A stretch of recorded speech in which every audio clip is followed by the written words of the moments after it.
Kao što i vidite, današnji sastav Socioekonomskog saveta govori da smo radili u punom kapacitetu.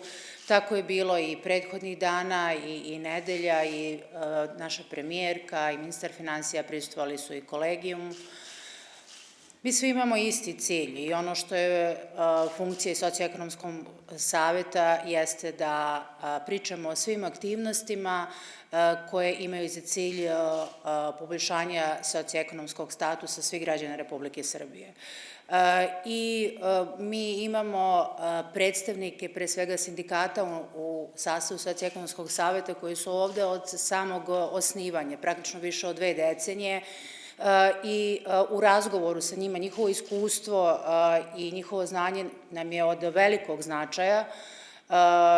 Ja lično uvek kažem da u dijalogu sa njima uvek i mnogo saznam i dosta toga učimo, a imali smo prilike i da čujemo da je neki godina, kao što je to bila 2010. 2011. da je jedan od ciljeva i bio da se dostigne minimalna cena rada po satu u vrednosti od 1 eura.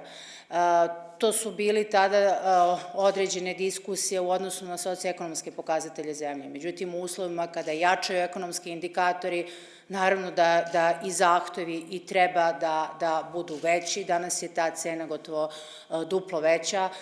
Da li mislimo i da li želimo da bude više i bolje? Da, apsolutno da. Da li to možemo? Isto tako da. Svi zajedno treba da radimo više, bolje, jače, to je ta uzlazna putanja kojom idemo i težimo tom cilju i sigurno je da smo na pravom putu.